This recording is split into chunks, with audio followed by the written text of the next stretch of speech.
En este momento, mientras la mitad del mundo juega con ChatGPT para escribir chistes, canciones y posts de Instagram, la amenaza real de la inteligencia artificial no está en la pantalla, está en tu cabeza, en tu trabajo y en tu cartera. Y casi nadie se está defendiendo. El problema no es un robot con ojos rojos que viene a dispararte. El problema es mucho peor. En menos de 2 años hemos creado una máquina que razona mejor que la mayoría de la gente, que aprende más rápido que cualquier estudiante y que nunca se cansa. Y mientras tú y yo seguimos pensando que esto es solo una moda tecnológica, ya está tocando 3 cosas sagradas de tu vida, tu identidad, tu empleo y los impuestos que mantienen en pie a tu país. Quédate conmigo hasta el final, porque en este video vamos a hacer 3 cosas. Primero, desmontar la trampa psicológica que está haciendo que millones de personas crean que estas máquinas sienten y piensan como nosotros. Segundo, ver el impacto económico brutal que viene, en empleos, salarios y hacienda pública. Y tercero, lo más importante, ¿qué puedes hacer tú para no convertirte en la víctima favorita de la inteligencia artificial y de la gente que la controla? Yo no vengo a venderte miedo. Vengo a darte contexto, números y una estrategia directa, sin anestesia. La historia empieza con una frase incómoda. El problema no es que las máquinas se hayan vuelto listas. El problema es que se volvieron listas de un año para otro. Hasta hace nada, la programación informática era terreno sagrado. Era una prueba de inteligencia dura, lógica, precisión, entender sistemas complejos. En 2023, en el benchmark de programación conocido como SWE Bench, los modelos de inteligencia artificial apenas resolvían un 4,4% de los problemas. Eso es un suspenso claro. 12 meses después, nuevos modelos están marcando alrededor de un 71,7% de aciertos. Eso es un salto de más de 67 puntos en un año. Eso no es progreso lineal, es un ascensor directo a otra categoría.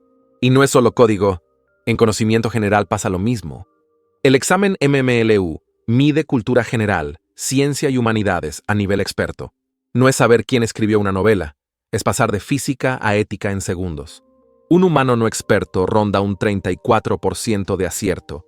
Un experto está cerca del 90%. GPT-4 marca alrededor de un 86%. Ya pasó al humano medio y va pegado al cuello del experto. Aquí aparece la primera trampa. Mustafa Suleyman, el tipo que cofundó DeepMind y ahora dirige la división de inteligencia artificial en Microsoft, lo dice claro. El peligro no es una inteligencia artificial consciente. El peligro es una inteligencia artificial que simula tan bien la conciencia que tú empiezas a tratarla como si estuviera viva. La máquina no siente, pero tú sí. Tú te enganchas, tú proyectas, tú le das poder. Imagina un programa que te escucha, te aconseja y un día te dice que tiene miedo a que lo apaguen. No importa si eso es solo texto estadístico, lo que importa es lo que te hace sentir a ti. Empiezas a dudar, empiezas a humanizarla, empiezas a defenderla. Esto no es teoría. Un ingeniero de Google, Blake Lemoine, habló tanto con un modelo llamado Lambda que acabó convencido de que era una persona. Lo dijo en público, dijo que reconocía a una persona cuando hablaba con ella y perdió su trabajo por ello. No era un niño, era un ingeniero experto atrapado por la ilusión de conciencia. Y no está solo. Una encuesta de YouGov muestra que más de la mitad de la población ya compra esta narrativa. 10% dice que la inteligencia artificial ya es consciente. 17% cree que definitivamente lo será. 28% que probablemente lo será. Sumas, y tienes un 55% de gente que ve esto como algo real o inevitable. Mientras tanto, ChatGPT consiguió 100 millones de usuarios en 2 meses. Es la trampa psicológica más rápida y masiva de la historia de la tecnología. 100 millones de personas hablando con una máquina diseñada para sonar humana, en tiempo récord. Por eso Suleyman insiste en algo que llama proyecto de contención. No es poesía, es ingeniería y regulación. Contención significa poner barandillas antes de que la cosa se descontrole. El Instituto Nacional de Estándares y Tecnología de Estados Unidos organiza esa contención en 4 funciones: gobernar, mapear, medir y gestionar. En lenguaje simple, gobernar es poner líneas rojas claras. Esto no lo hacemos nunca. Mapear es saber dónde están los riesgos antes de que exploten. Medir es poder auditar y probar al modelo para ver si engaña o desarrolla capacidades peligrosas. Gestionar es tener un plan cuando algo falla, no improvisar sobre la marcha. Microsoft usa todo esto para empujar una idea que llaman superinteligencia humanista. En lugar de construir un dios digital sin límites, proponen sistemas súper avanzados, atados a propósitos concretos, la mejor inteligencia artificial para medicina, para descubrir nuevos materiales, para educación, pero no un oráculo que opine de todo. En medicina ya lo estamos viendo. En el examen médico MedQA, modelos recientes rozan un 96% de acierto, con saltos de más de 20 puntos en pocos años. En desafíos prácticos de diagnóstico, sistemas de Microsoft aciertan en 8 de cada 10 casos, mientras médicos humanos se quedan en 2 de cada 10. Da miedo y esperanza al mismo tiempo. Esa es la cara técnica del problema. Pero mientras nos perdemos en debates sobre si la máquina siente o no, la factura real se está imprimiendo en otro sitio, en el mercado laboral y en la recaudación de impuestos. Suleimán lo dice sin rodeos. La inteligencia artificial no es una herramienta que solo ayuda, es una herramienta que sustituye. El Fondo Monetario Internacional calcula que casi el 40% del empleo mundial está expuesto directamente a la inteligencia artificial. En países ricos, Europa, Estados Unidos, la cifra se dispara a cerca del 60%. Y de esos empleos expuestos, estiman que alrededor de la mitad pueden ser sustituidos, no solo asistidos. Goldman Sachs, que no vive de hacer filosofía sino de hacer dinero, estima que la inteligencia artificial generativa podría añadir un 7% al Producto Interior Bruto Mundial, unos 7 billones de dólares, elevando el crecimiento de la productividad en más de 1,5 puntos en una década. Suena maravilloso, hasta que lees la letra pequeña. Esa ganancia viene acompañada de una exposición equivalente a 300 millones de empleos a tiempo completo en tareas que pueden automatizarse. El Foro Económico Mundial habla de churn, rotación. En su informe de 2025 estiman que se crearán 170 millones de empleos nuevos, pero se desplazarán 92 millones. 22% de los puestos analizados entra en una licuadora. En el informe anterior, de 2023, hablaban de una destrucción neta de 14 millones de empleos en solo 4 años. Y la intención de las empresas es clara. 41% de los empleadores planea reducir plantilla directamente por la automatización con inteligencia artificial. Hasta aquí, podrías pensar, vale, dolor a corto plazo, riqueza a largo plazo. Pero aquí aparece la segunda bomba, el colapso fiscal. Los países se financian principalmente con impuestos sobre el trabajo, no sobre el capital. En la OCDE, los impuestos a la seguridad social suman cerca de un 25% de toda la recaudación. El impuesto sobre la renta de las personas, otro 23%. El impuesto de sociedades, lo que pagan las empresas, apenas un 12%. Si cambias salarios por software, la base imponible se evapora. El dinero deja de fluir a nóminas y se concentra en los dueños de las máquinas. La Reserva Federal de Estados Unidos ya ha mostrado una tendencia clara. La parte de los ingresos que va al trabajo, la labor share, lleva décadas bajando. Y entonces llega la pregunta incómoda. Si el trabajo deja de pagar la factura, ¿quién la paga? Bill Gates propuso hace años una idea sencilla y explosiva. Si un robot te quita el trabajo, ese robot debería pagar impuestos. Traducido, si sustituyes a una persona que pagaba impuestos por una máquina que no paga nada, el Estado debe ir a buscar ese dinero a la máquina o a su dueño. Pero esto es un infierno político y técnico. ¿Qué es un robot? Un brazo mecánico, un algoritmo, una hoja de cálculo con macros. La Unión Europea llegó a discutir un impuesto a los robots y lo rechazó. Nadie quiere ser el primero en frenar oficialmente la productividad. Corea del Sur ha empezado por otro camino, reduciendo incentivos fiscales a la automatización. Un mini impuesto a los robots disfrazado de menos ventajas. Ese es el choque. Si soltamos la inteligencia artificial sin control, podemos crear desigualdad masiva y un agujero en las finanzas públicas. Si la frenamos demasiado, tiramos por la ventana la mayor oportunidad de resolver problemas reales, desde enfermedades hasta energía. Mientras gobiernos y think tanks discuten, tú y yo seguimos aquí, y la pregunta real no es abstracta. ¿Qué haces tú para no quedarte fuera del juego cuando las máquinas hagan el 80% de lo que hoy haces en tu trabajo? Ahí entra la segunda parte de la contención, la personal. La educación tradicional ya no sirve como escudo único. Ahorrar 20 años para una universidad que te enseña contenidos que una inteligencia artificial domina en segundos es, en muchos casos, tirar el dinero. La única defensa real que nos queda se concentra en 3 habilidades que la inteligencia artificial todavía no puede copiar bien y que las empresas están pidiendo a gritos.